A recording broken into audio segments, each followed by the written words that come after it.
The 24-hour moon should not cause any confusion at all. The celestial mechanics of it are the exact same as for the sun.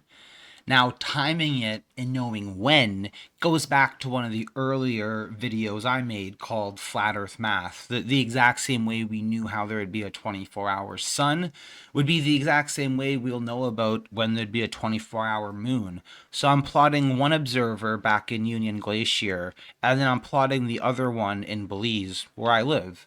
And right now, as I'm recording this video, it is actually 4:18 my time. So these are how we do observer-centric calculations yourself. And let me just actually go down to show you. Like if you lived in United States, for example, the calculation you're doing is only going to be slightly different than the one I'm doing. So let's set the time actually back to 4:15. And you'll notice that all that really changes is the arc that the objects travel in the sky. So my arc in Belize is, you could say, more straight than someone's arc who lives in the US. I don't know if you can see those grids, but that's all those grids are. I heard Jaren yesterday on his live stream get confused about this and say these are mini globes. But no, this is just your perspective. It's how when you look outside and you see the path that objects take. These are literally the star trail. So right now, this guy in the United States, if he was to look up at Polaris, he would see his star trails move just like that. This is an observer centric observation, something that we can test ourselves. We don't need astronomical models to do these types of observations. And that's what I'm going to try to get away from now, because I don't want people being confused on the difference between an astronomical model and a geographical model. They're two completely different things. There's only one sky. We all share the same sky. Then it becomes the surface that we're standing on that we disagree with. But going back to the 24-hour moon, it's much the exact same law of perspective. So, see, for me in Belize, my sun is higher right now than someone in the US Canada border. Their sun is going to be setting, and it looks like maybe 10 minutes. See how their sun disappears, but my sun is still up. And likewise with the moon, it works that exact same way. And we know the location of the moon, the path that light takes to travel down. See that right up there? So the moon is up there, just like the sun. It has a physical zenith GP location that is not disputed. You can verify these yourself. So from the bird's eye view, it would look, see that? Now with the orbit, we can say the track, the path the moon takes, it oscillates much faster than the sun. For example, the sun has a declination right now of negative 23 degrees. It still had that back at Union Glacier when Austin and Jaren, for the final experiment, they were all there. The sun is in the exact same position now that it was a couple weeks ago. So this is why we have a year. It travels slowly between the Tropic of Cancer and the Tropic of Capricorn. So on this map that we're looking at, see the circle, the smaller circle on the inside. That's the Tropic of Cancer. So during a North American summer, the sun is right up there. And then as it travels out, it goes to the larger circle, that big black circle. Same with the moon as well. So let me cycle through the months just so we can quickly go over this for those of you who haven't seen this in a while. We're in January. Now we're in February, but see how the moon changed locations really fast. Over a month, it moved so much faster than the sun, which only moved slightly closer. Again, see how the sun's moving in closer and the moon is moving in way faster.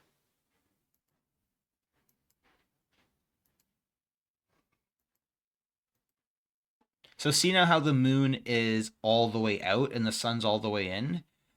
So at this time right now, we would absolutely have a 24-hour moon. The exact same reason why we had a 24-hour sun. However, see how the sun is right near the Tropic of Cancer. It's not far enough to the dome to refract in the same way that we see the moon. So see down here, we see that the moon is refracting way over to Union Glacier, a place where the sun right now isn't. And if we look at the celestial mechanics, we see that the sun has a celestial declination. This is a sky coordinate of 17 degrees. You can look in the left-hand side. And then also the moon has a sky coordinate of negative 25 declination. That means it's really far out over the Tropic of Capricorn, and just for the same reason why the sun at negative 23 degrees on the final experiment, the same reason it could refract that far is the exact same reason the moon, also being a light source, these are photons, it doesn't change just because it's a different celestial object. That's what I really want to specify with people. So let's reset the date back to where we are right now in January 3rd, because it looks like we have the conditions for a 24-hour moon. And I would actually like to also see the first time that we get the 24-hour moon. So I think it'd actually be good to go back to December 15th when we were at Union Glacier for this final experiment. That's going to be a question people have. I know the final experiment's going to be talking about it, and there's no reason we should be confused. So let's see, where is the moon physically? Right now, the moon has a declination of 27 degrees. Now remember, positive 27, so this is north. That means it's above the Tropic of Cancer. It is not in the perspective of the observer right now for Union Glacier, and we can see that as we slide this around, it's not there for us. The sun is, because it's refracting outside the dome, but you see, the moon never is. It's only in the perspective of the people. For me in Belize, it's in my perspective, but it's also in the perspective of the US Canada border. Now, just looking at this alone, how would we know that there's not going to be a moon in Antarctica? How can we do that using flat Earth math from these observations ourselves? The easiest way for me is I would wait till the moon is directly ahead from me. So me in Belize, I would just wait until I see the moon directly above me. So let's cycle this up.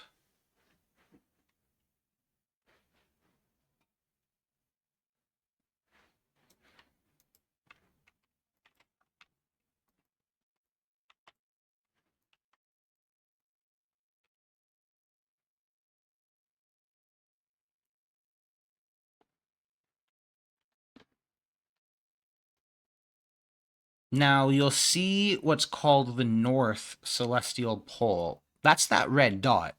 So again, these aren't globes. These are sky coordinates that you're looking at. This is how, when you look up, what you see.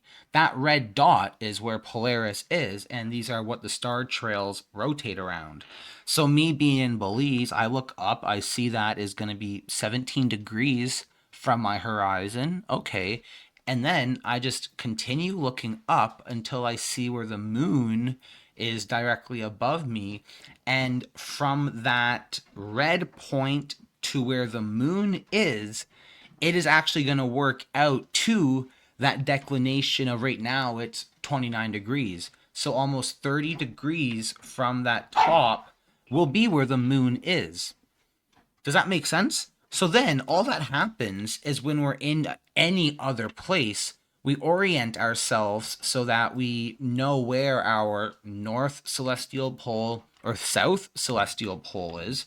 So at Union Glacier, just like how a sundial works, you point it up towards that spot.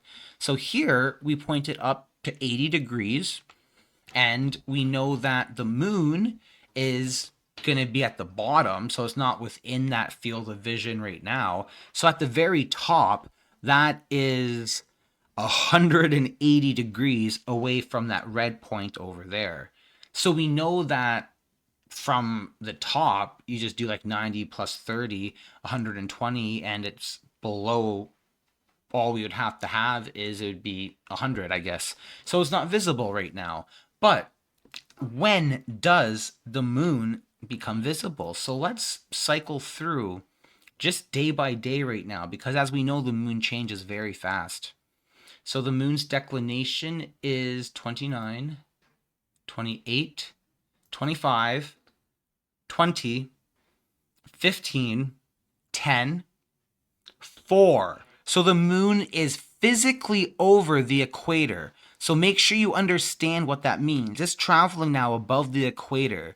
Because the Earth is flat, a sky coordinate, a declination of 4 degrees, ends up being the physical location, the latitude on the plane, whatever surface you live on, it's that latitude. And that's one of the real reasons we know the Earth is flat.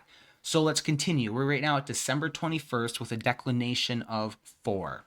Let's go again now, cycling up, -1. So see right now the moon just popped into perspective, but it's not going to be visible for 24 hours. So make sure you understand what's happening right now and try to watch this in full screen.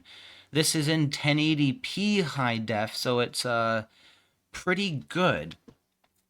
Now you see that path, that arc, you can see the orbit that the moon's going to take. A lot of you guys can understand what's going to happen as we cycle through the time, what will happen. So we see that path that the moon would take as it travels around there. So see that arc? Does this make sense? We know the position of how we orient our perspective based on the path that celestial objects take throughout the day. So see how the moon goes around and then it would eventually disappear.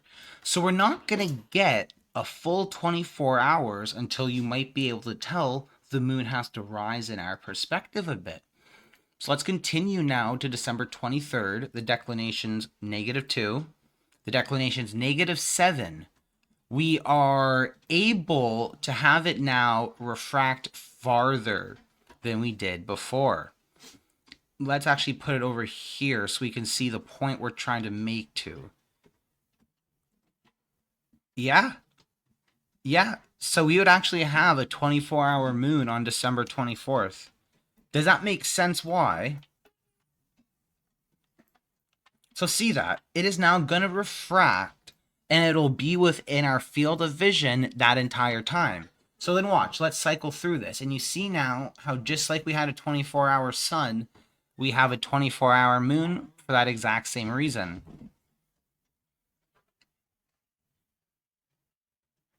And then as, you know, I will cycle through the months, so then you see what happens. So see how the moon is now really high? Now it's lowering, and now it's gone. So I hope that makes sense. The exact same way that the sun works is the exact same way the moon works. Remember, they're the exact same size. They're the exact same height away. They are the two great lights that were created. So nothing is really too different about them, and especially not in the way that light travels. Like, this is also how we know everything works, because those of you who live in the north and look at Polaris, let me plot Polaris right there, just so you see. Like, you guys know where to look up in your sky to see Polaris. None of this stuff is confusing. We have a field of vision around us that all celestial objects come in and out of, and as we learn the patterns that it takes, we can then make predictions on what will happen in the future. So we're at June 24th. Let's just go back to today and let's put the observer back in. Well, actually, we don't. I already explained in the beginning how we know where the sun will be or where the moon will be for another observer. So that makes sense, because right now, wherever you live, this moon will be showing in that exact same perspective. And let's just go over here to Russia. This is actually a good example as well, because it doesn't matter where you live. It really just matters on the position of the moon. How is it going to shine through the firmament to get to you? Yeah. Yeah, this is a really cool view. It might be complicated to explain, but let's take a look at what's happening. So the moon right now has a declination of negative 14 degrees. That means it's physically negative 14. So that means it's physically located at negative 14 degrees south latitude. So if we look from like a bird's eye view, we see that it's between the equator and the Tropic of Cancer. That makes perfect sense. Now, a sky coordinate. This is what declination is, negative 14 degrees. What does that mean again? Well, we know it will be 14 degrees off of, well, actually, it'd be, so 90 degrees from that pole takes us to the middle. And at that middle, if we just go 14 degrees down, that is going to be the orbital path that the moon will take within your perspective. So finding the middle is hard. We can only do it looking at the model because it's very easy to see that. But for visually, this person in Russia, what he would have to do in Russia is look up and see where Polaris is. It's going to be about maybe 45 degrees from his horizon. Knowing that it's 45 degrees from his horizon, that means he continues another 90 degrees up. So you're doing 90 plus 50, that's about 135 degrees that you would then go all the way up to find this middle and then continue another 14 degrees. So that's roughly 150 degrees facing north from his horizon. Does that make sense? And then consequently, you can also just reverse that as well. So we would know that the moon should be about, let's put it within his perspective. So how high from the horizon would that be? If I said you'd have to go 150 degrees, so actually it would have to be facing south. So let's put the moon facing south. Now, how high is that? Well, we know the difference. On a flat Earth, you have 180 degrees to work with. That's looking up and behind you. You know, like that's how a protractor is. You have 180 degrees on your protractor. 90 degrees is straight up. So if we're on a flat Earth and making a flat Earth prediction, and we know that we already went up by 150 degrees, well, that's 50, 60, 70, 80. That's only 30 degrees more. So we know right now the moon is 30 degrees in elevation above the observer in Russia.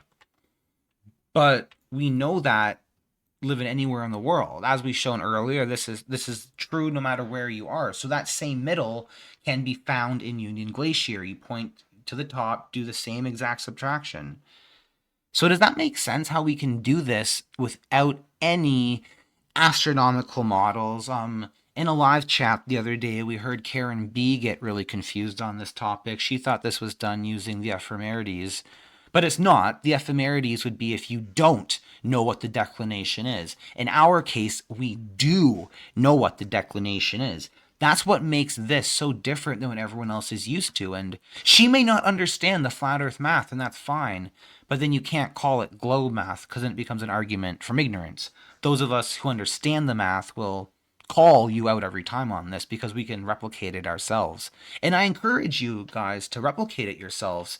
Go to wherever you live. So let's plot an observer right here in the United States.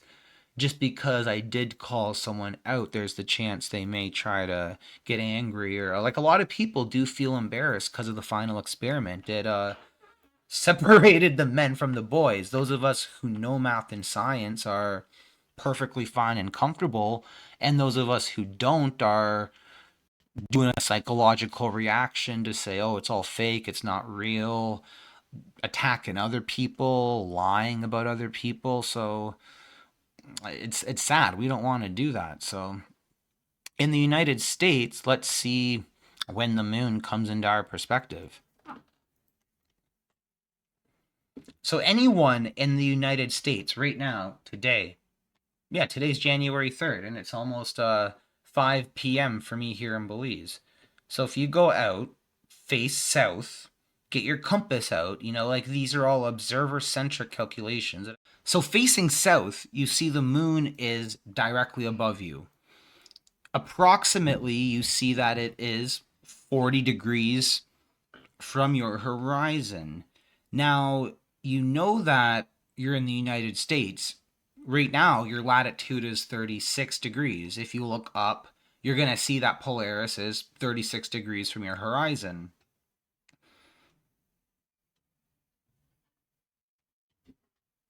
So then you can understand how you would offset that then. How high would you have to go to find that middle marker? If we're 35 degrees up, that means the opposite would be 35 down. Okay. And then if the moon is already about 40 degrees from my horizon, you add 40 plus 35, so 50, 60, that's 65. And then what? That's like 15 degrees to get to 90.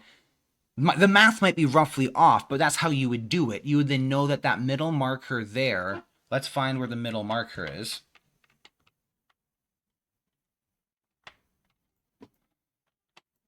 Yeah, you can kind of see where that middle marker is. So right up there.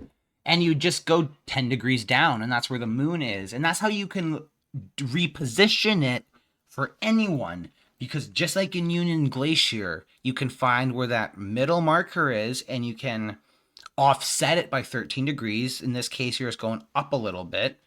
Over in the United States, you're going down by 13 degrees. And Union Glacier, you're going up by 13 degrees if you're locating it by the middle.